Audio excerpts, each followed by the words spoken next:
اللہ تعالیٰ نے انسان کو بہت ساری نعمتیں دی ہوتی ہیں، اور دنیا میں جو نعمتیں ہوتی ہیں ہر ایک نعمت کا مقام الگ ہوتا ہے، مرتبہ الگ ہوتا ہے۔ لیکن ان نعمتوں میں ایک نعمت ہوتی ہے انسان کی بچوں کی،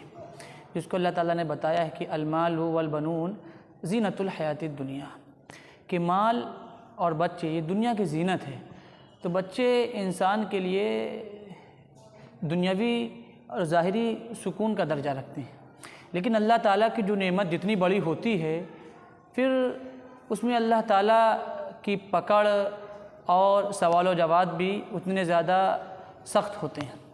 اللہ تعالیٰ نے جو بچوں کی نعمت دی ہے تو وہ اس لیے دی ہے کہ یہ بچے اس کام میں لگائے جائیں تاکہ دین کو فروغ ملے، تاکہ دین آگے بڑھے۔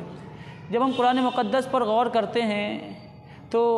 آیت کریمہ جب حضرت ابراہیم علیہ السلام نے اللہ تعالیٰ سے یہ دعا کی تھی وَإِذْ قَالَ إِبْرَاهِيمُ رَبِّ اجْعَلْ هَذَا الْبَلَدَ آمِنًا، اے اللہ اس شہر کو بلد امین بنا دے،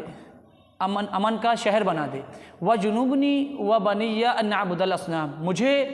اور میرے بچوں کو بت پرستی سے بچا لے۔ تو حضرت ابراہیم علیہ السلام نے جب دعا مانگی تو اس دعا میں یہ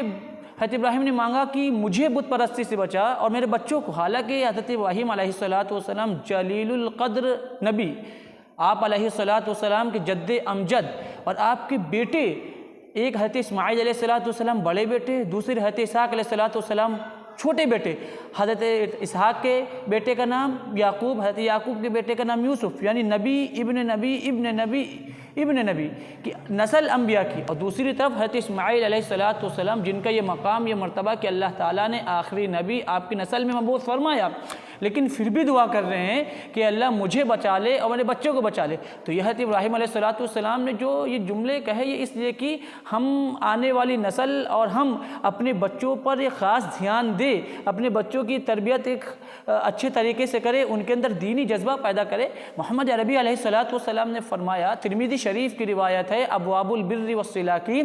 کہ بندے کا اپنے بچے کو باادب بنا دینا، دینی تربیت سکھا دینا اور دین پر لے آنا، یہ اس کے لیے صدقہ کرنے سے افضل اور بہتر ہے، کیونکہ جب اولاد دین کے راستے پہ آ جاتی ہے تو یہ صدقہ جاریہ ہوتی ہے۔ رسول اللہ صلی اللہ علیہ وسلم نے فرمایا او ولد صالح یدعو لہ، کہ یہ صدقہ جاریہ ہے کہ بندہ اپنے بچے کو نیک اور صالح بنا دے جو اس کے لیے دعائیں کرے۔ تو سب سے بڑا صدقہ یہ ہے کہ انسان اپنے بچے کو دین کے راستے پر لے کر آئے، با ادب بنائے، اور چلانا اللہ کا کام ہے، ہمارا کام صرف یہ ہے۔ اللہ نے ہمیں اتنا بتایا کہ ہم اس کو دین کے راستے پر لے کر آئے، اور بچے کی تربیت بچپنے سے کرے، جب سے وہ چھوٹا ہو، جب سے یہ بات کہہ کر ٹال دینا کہ ابھی تو چھوٹا ہے بڑا ہوگا سیکھ جائے گا، یہ ایک ایسی بات ہے جو انسان کو گمراہی کے راستے پہ لے آتی ہے۔ آپ دیکھ لیں جو بچے بچپنے سے شرارتی یا بدتمیز ہوتے ہیں یا دین سے دوری ہوتی ہے، بڑے ہو کر بھی دین سے دور ہو جاتے ہیں، جو قرآن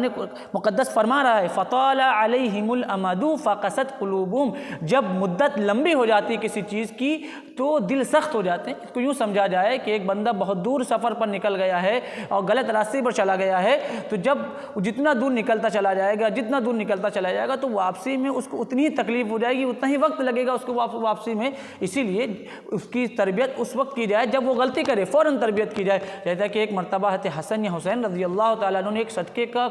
کھجور کھا لیا تھا، تو محمد عربی علیہ السلام نے ان سے قح کروائی، الٹی کروائی کہ یہ نکالو، چونکہ آل محمد کے لیے صدقہ جائز نہیں۔ محمد عربی علیہ السلام نے یہ کہہ کر نہیں چھوڑ دیا کہ ابھی بچہ ہے آگے چل کر سیکھ جائے گا۔ رسول اللہ صلی اللہ علیہ وسلم نے بچپن سے تربیت سکھائی اور بتایا کہ سب سے بہترین صدقہ یہ ہے کہ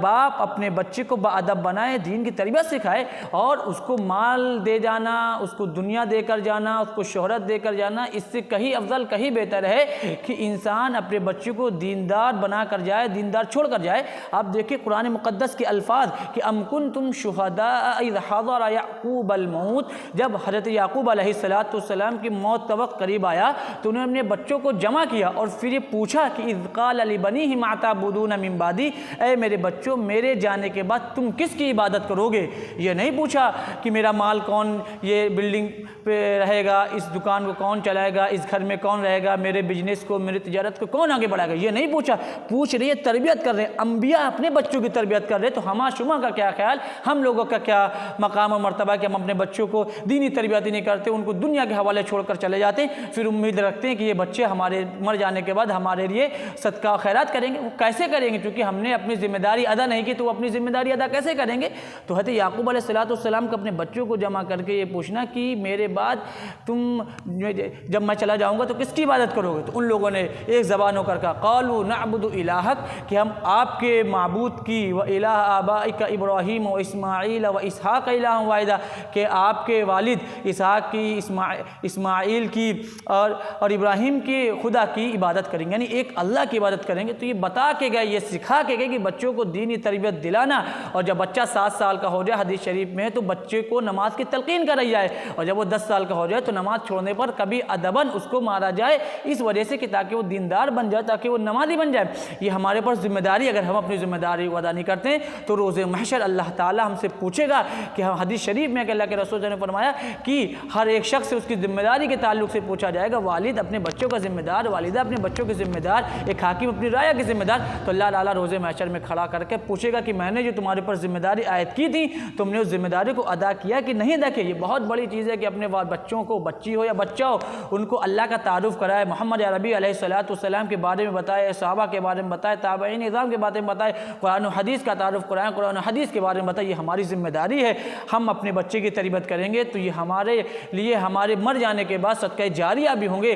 اور زندگی میں ہمارا ادب کریں گے، ہمارا خیال کریں گے، اور ہمارے رشتہ داروں اعزت جو اقارب ہوں گے ہم ان کا بھی خیال کریں گے. تو اس چیز کا خیال کیا جائے عزیزان محترم کہ ہم اپنے بچوں کی ایک دینی تربیت بنائیں، ان کو اور ان کی دینی تربیت کریں، اور ان کو دین کی سمجھ بوجھ دیں، ان کو دین کے راستے پر لیں. یہ ہم سے چاہا جا رہا ہے، اس کی انشاءاللہ فکر کریں اور غور کریں. وآخر دعوانا ان الحمدللہ رب العالمین.